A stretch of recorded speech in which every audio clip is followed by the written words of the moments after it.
Hello, कैसे हैं? आज हम लोग पढ़ेंगे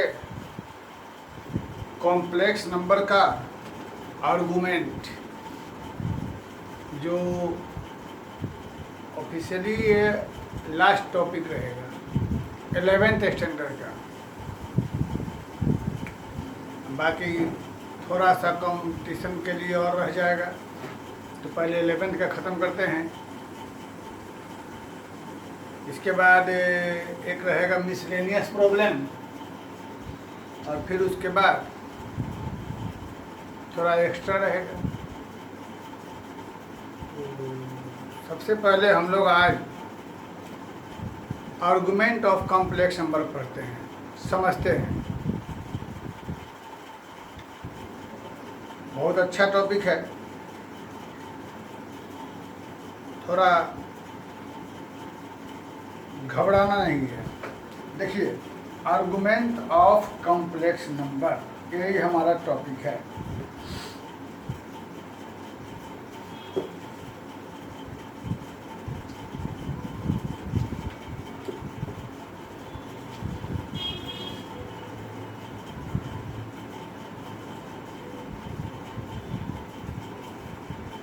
आर्गुमेंट ऑफ कॉम्प्लेक्स नंबर, ये हमारा लास्ट पॉइंट हो गया 11th स्टैंडर्ड का। 12 का भी यही, कंपटीशन के लिए भी यही है, लेकिन इसी में क्वेश्चन में थोड़ा ज़्यादा डीप रहता है। तो सबसे पहले हम लोग एक कॉम्प्लेक्स नंबर लेते हैं z बराबर x प्लस आई वाई ले लेते हैं। z लिया। एग्जाम्पल के लिए हम लोग यहाँ पर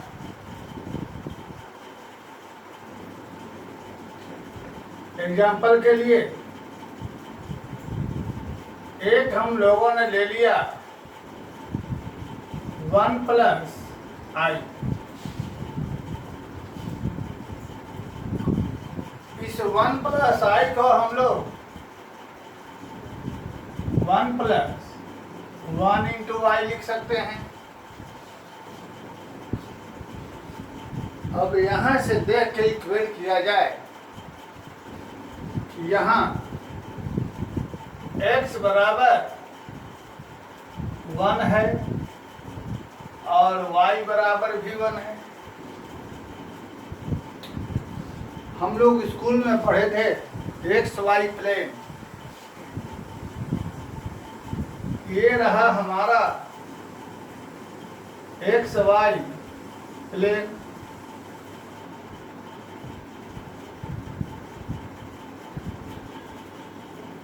इसके बारे में जानते हैं, इसे हम लोग कहते हैं ओरिजिन। अब एक्स वाई प्लेन में एक पॉइंट सर्च करिए जो 1 और 1 है।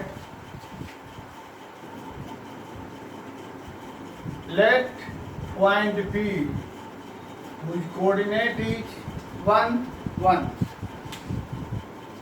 तो 1 1 जो पॉइंट है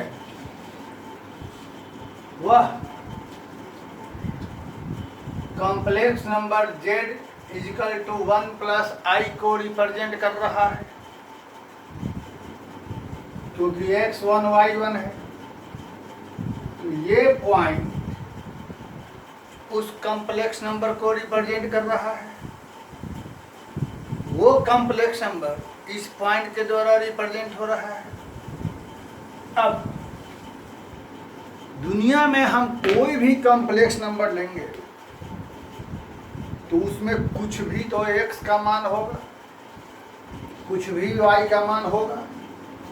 तो हर एक कॉम्प्लेक्स नंबर इस एक्स वाई प्लेन में किसी न किसी पॉइंट के द्वारा रिप्रेजेंट किया जाएगा। एनी कॉम्प्लेक्स नंबर, कोई भी complex number X Y plane में किसी न किसी पॉइंट के द्वारा रिप्रेजेंट किया जाएगा। क्लियर?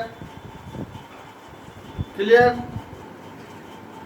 अब आगे हम मान लेंगे कि एक कॉम्प्लेक्स नंबर हमारा हो गया 0 + 5i या 0 - 5i। तो यहाँ x बराबर 0, y बराबर -5, तो कहाँ होगा पॉइंट? समझ गए, इस जगह होगा x 0 y -5। यानी कुछ भी हो जाए, कोई भी कॉम्प्लेक्स नंबर में x और y रहेगा ही रहेगा, और वो किसी न किसी पॉइंट को रिप्रेजेंट करेगा ही करेगा। अब उधर की बात भूल जाइए, अब आ जाइए यहाँ पर सबसे पहले हम लोग एक एक्सिस बना लें। क्लियर?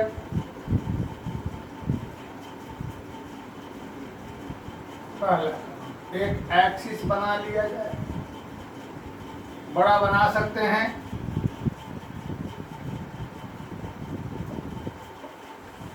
ओरिजिन हो गया। अब एक पॉइंट चुनते हैं P, जिसका कोऑर्डिनेट है एक्स वाई। P जिसका कोऑर्डिनेट क्या हो गया? X Y. अब ये यूनिवर्सल हो गया, दोनों पॉजिटिव यहाँ रहेगा, x निगेटिव y पॉजिटिव वहाँ रहेगा, दोनों निगेटिव यहाँ रहेगा, x पॉजिटिव y निगेटिव यहाँ रहेगा। ठीक है? आगे हम यहाँ से x एक्सिस पर डालते हैं परपेंडिकुलर।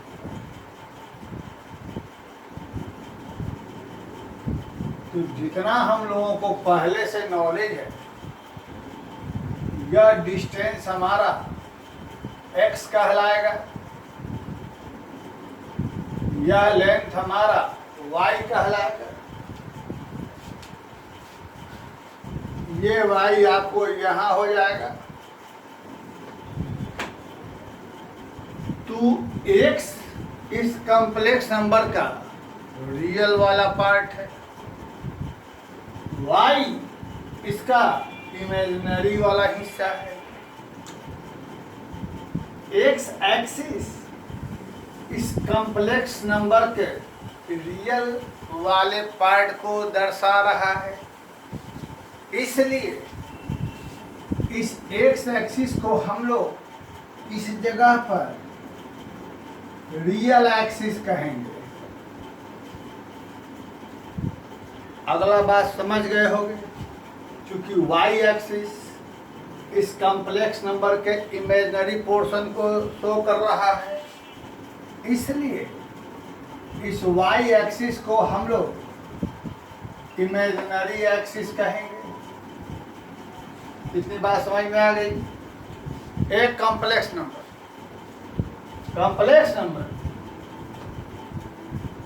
का एक्स वाई कोऑर्डिनेट किसी न किसी पॉइंट के द्वारा रिप्रेजेंट किया, वहां से डाल दिया हमने एक्स एक्सिस पे परपेंडिकुलर।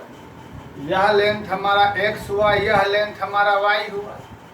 एक्स एक्सिस हमारे कॉम्प्लेक्स नंबर के रियल पोर्शन को शो किया, इसलिए हम लोग एक्स एक्सिस को रियल एक्सिस कहेंगे। वाई एक्सिस हमारे इमेजिनरी पोर्शन को शो किया, इसलिए वाई एक्सिस को हम लोग इमेजिनरी एक्सिस कहेंगे। अब आगे की बात, ऐसे तो हम लोग कोऑर्डिनेट में इसे कहते हैं एक्स वाई प्लेन। क्या कहेंगे? एक्स वाई प्लेन कहते हैं। लेकिन जब एक्स वाई प्लेन में किसी कॉम्प्लेक्स नंबर को रिप्रेजेंट करते हैं, तब इसे कहा जाता है कॉम्प्लेक्स प्लेन, या इसे ही कहा जाता है आर्गेंड प्लेन। और कहीं कहीं इसे गॉसियन प्लेन भी कहा जाता है। फिर से, if let any complex number z बराबर x प्लस आई वाई, कोई भी कॉम्प्लेक्स नंबर हमने ले लिया x प्लस आई वाई, ठीक है, और उसके बाद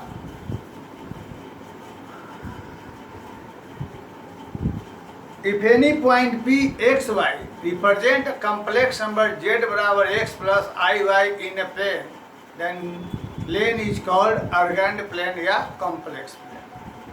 जब कोई पॉइंट p x y किसी कॉम्प्लेक्स नंबर z को रिप्रेजेंट करता है किसी x y प्लेन में, जब कोई पॉइंट p x y किसी कॉम्प्लेक्स नंबर को रिप्रेजेंट करता है x y प्लेन में, तब इस एक्स वाई प्लेन को हम लोग कहते हैं कॉम्प्लेक्स प्लेन या इसे कहते हैं हम लोग ऑर्गेंड प्लेन। क्लियर? चलिए अब आगे की बात। तो अब हम लोग इसको ओरिजिन से उस पॉइंट को मिला दें जो पॉइंट कॉम्प्लेक्स नंबर को रिप्रेजेंट कर रहा है, ओरिजिन से उस पॉइंट को मिला दें जो उस कॉम्प्लेक्स नंबर को रिप्रेजेंट कर रहा है। क्लियर? और उस लाइन और एक्स एक्सिस के बीच में जो भी एंगल बनेगा उसी एंगल को हम लोग कहते हैं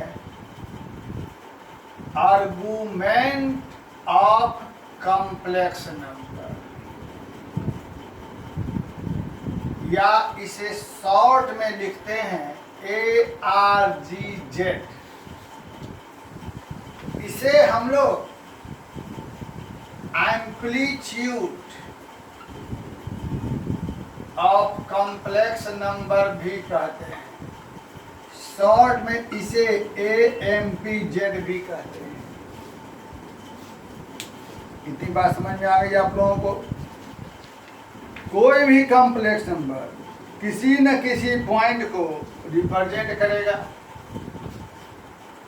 वह पॉइंट जिसको कॉम्प्लेक्स नंबर ने रिप्रेजेंट किया, कॉम्प्लेक्स नंबर जिस पॉइंट, वह पॉइंट जिसने कॉम्प्लेक्स नंबर को रिप्रेजेंट किया उसको और ओरिजिन को मिला दिया, तो उस मिलाने वाले लाइन और एक्स एक्सिस के बीच में जो भी एंगल बनेगा उसे ही कहते हैं आर्गुमेंट ऑफ कॉम्प्लेक्स नंबर या एम्पलीट्यूड ऑफ कॉम्प्लेक्स, वही थीटा कहलाए। क्लियर? आगे हमें एक बात मालूम है, एक चीज ध्यान लो तुम लोग भी, हम ट्रिगोमेट्री में बताएंगे, बहुत बच्चों को मालूम होगा, पाई का मतलब होता है 180 डिग्री।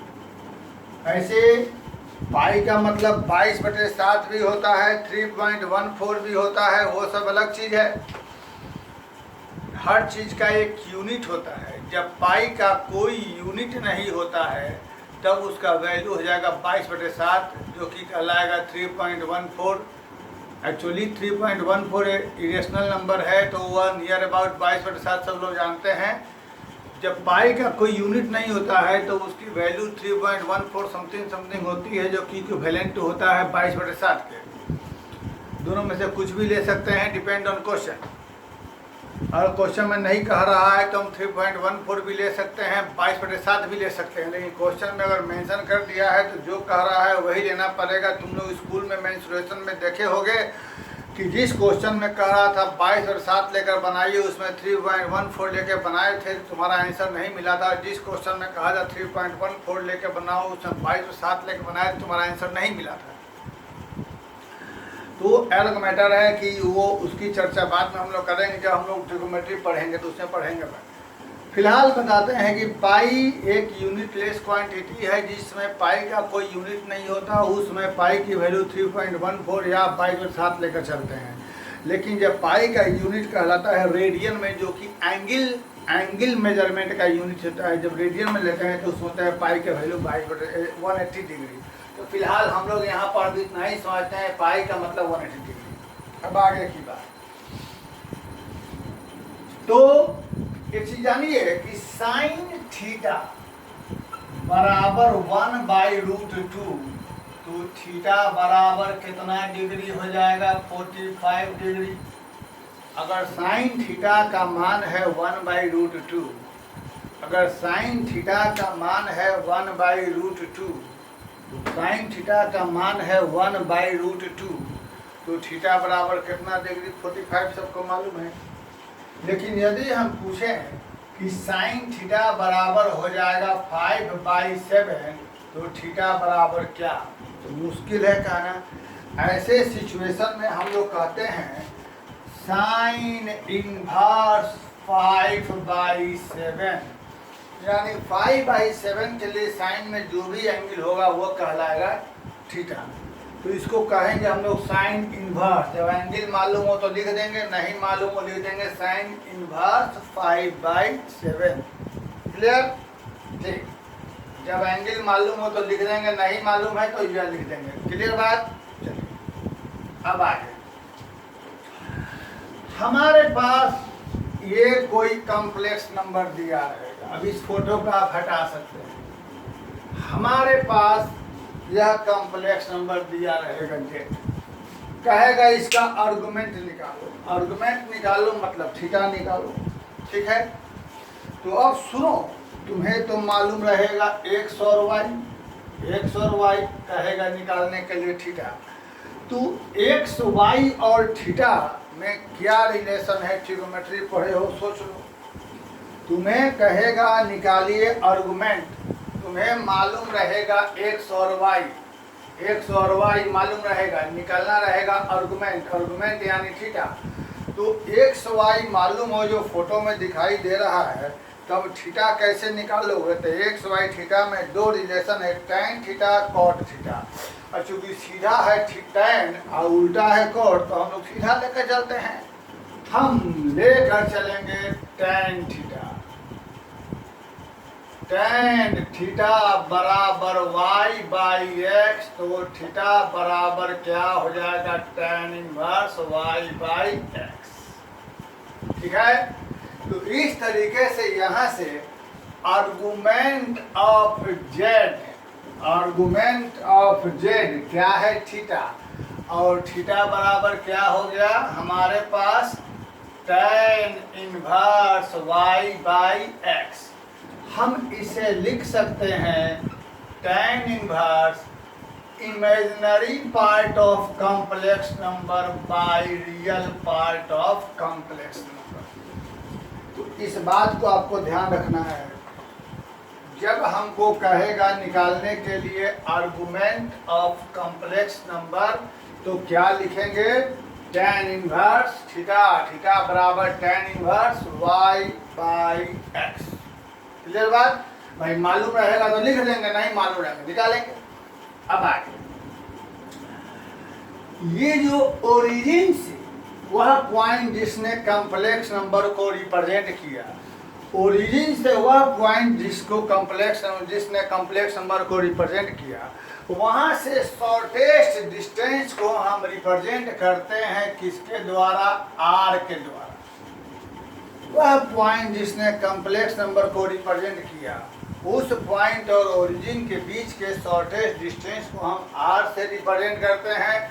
और जैसा कि पाइथागोरस थ्योरम से मालूम है, आर बराबर X square plus Y square. कैसे समझ रहे हैं ना? आर बराबर क्या चीज? X square plus and this is equal to mod of Z. This is equal to mod, क्योंकि मालूम है जेड कॉम्प्लेक्स में उसका मॉड क्या होता है? यही चीज होता है, मॉड ऑफ जेड। क्लियर बात? क्लियर बात? क्लियर बात? चलिए ठीक है। अब आगे की बात हम लोग आते हैं। हम लोग यहाँ पर इस आर एक्स और थीटा में रिलेशन खोजते हैं। तो साइन थीटा बराबर कॉस थीटा बराबर क्या हो जाएगा? x/r। कॉस थीटा बराबर क्या हो जाएगा? x/r। और साइन थीटा बराबर क्या हो जाएगा, y/r। ठीक है, तो यहाँ से x बराबर क्या हो जाएगा, r cos थीटा, और y बराबर क्या हो जाएगा, r sin थीटा। देखो तो क्या करें बताए जा रहे हैं, अभी देखते रहिए। एक्स आर और थीटा में रिलेशन देखना है तो cos थीटा बराबर ये रहा, और sine theta Y R theta में साइन थीटा बराबर ये रहा। अब फाइनल बात, हम लोग इस कॉम्प्लेक्स नंबर को लिखते हैं फाइनल स्टेटमेंट, z बराबर x प्लस आई बाई। इसमें x की जगह यह लिख दें,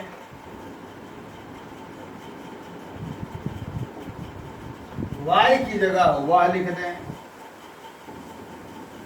और जब यहां से r हम कॉमन ले लें तो यही कॉम्प्लेक्स नंबर मेरे पास ऐसा आ जाएगा। ठीक, जिस आदमी ने इसको खोज किया था यूलर, तो उन्होंने,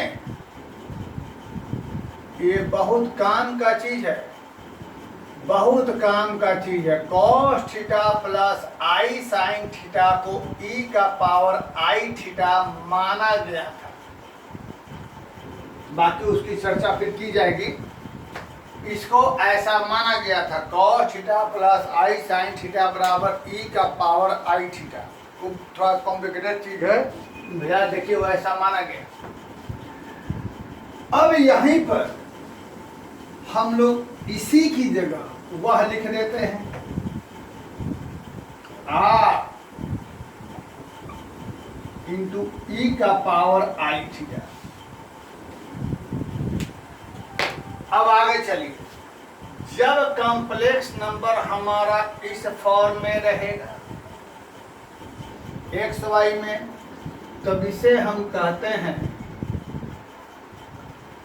अलजेब्रिक फॉर्म, और इसे हम कहेंगे कार्टेशियन फॉर्म भी, दोनों चीज कहेंगे, अलजेब्रिक फॉर्म या कार्टेशियन फॉर्म। जब कोई कॉम्प्लेक्स नंबर एक्स वाई रूप में रहेगा तब हम इसे कहेंगे अलजेब्रिक फॉर्म या कार्टेशियन फॉर्म, और जब यह इस रूप में आ जाएगा आर थीटा के रूप में, तब इसको कहते हैं पोलर फॉर्म, या चूंकि यह ट्रिगोमेट्री है तो इसे हम लोग ट्रिग्नोमेट्रिकल फॉर्म भी कहेंगे। और आर मॉडुलस है थीटा को एम्पलीट्यूड, आर कहलाएगा मॉडुलस थीटा एम्पलीट्यूड, तो इसको हम लोग मॉडुलस एम्पलीट्यूड फॉर्म भी कहते हैं।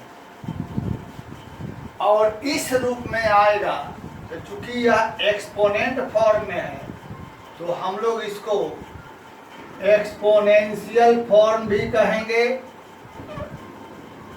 और इसको उस साइंटिस्ट के नाम पे यूलर्स फॉर्म भी कहेंगे, यूलर्स फॉर्म। तो सारी बात फिर से एक बार सुन लीजिए बच्चों। सबसे पहले किसी भी कॉम्प्लेक्स नंबर में कहेगा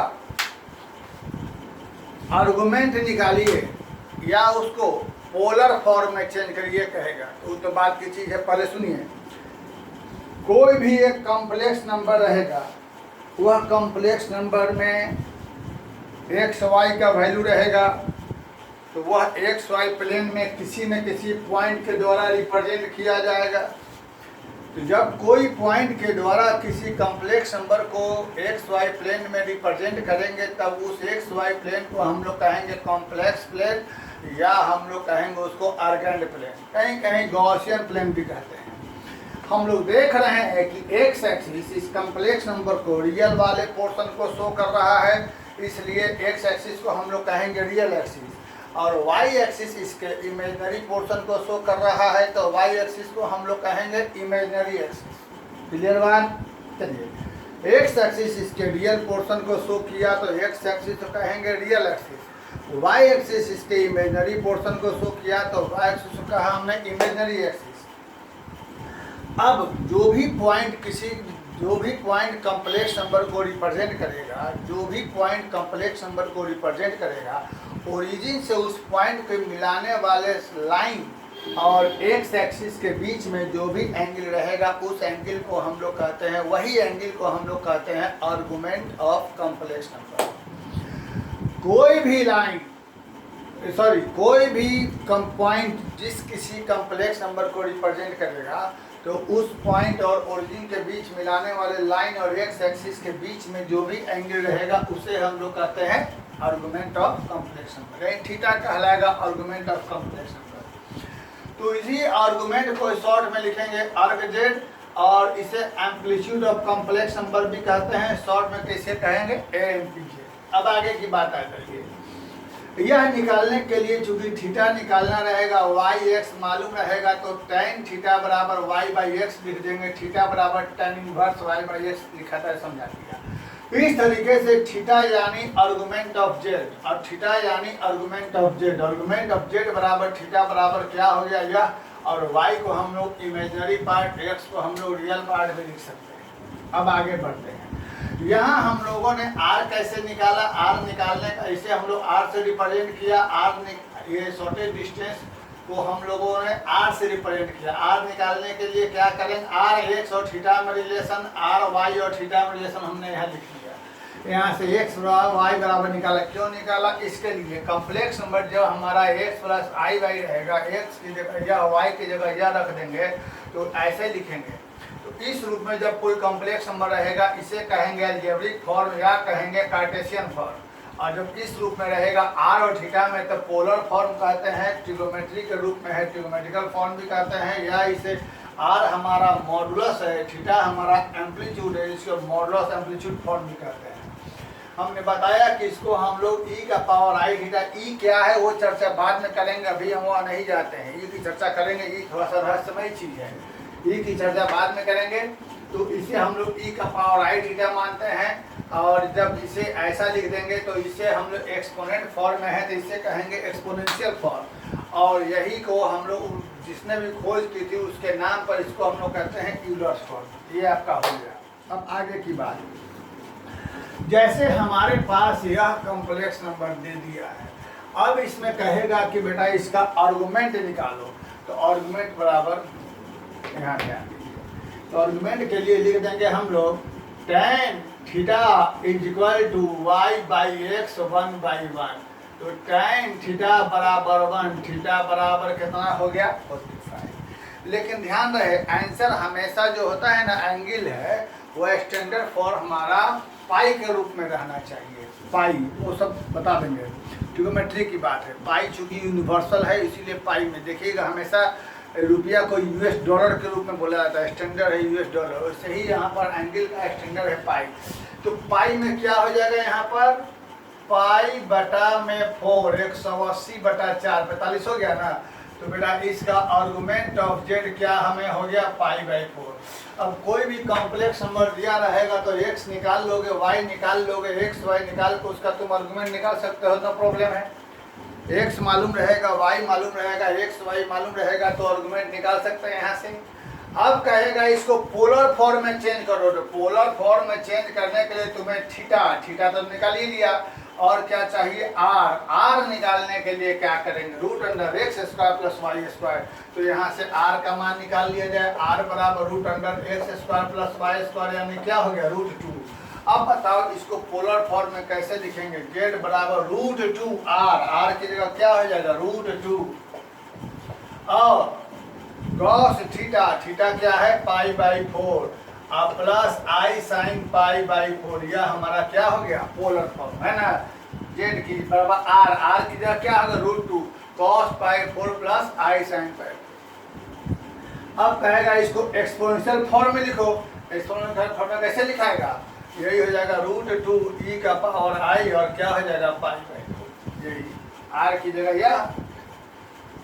तो ये रहा आर्गुमेंट, लेकिन ये सिर्फ आर्गुमेंट अभी समझाए हैं, अभी आपको आर्गुमेंट पर क्वेश्चन बनाने में थोड़ी मुश्किल होगी, इसके लिए क्वेश्चन बनाने के लिए मेरा अगला वीडियो भी ज़रूर देखें। ठीक, थैंक यू वेरी मच।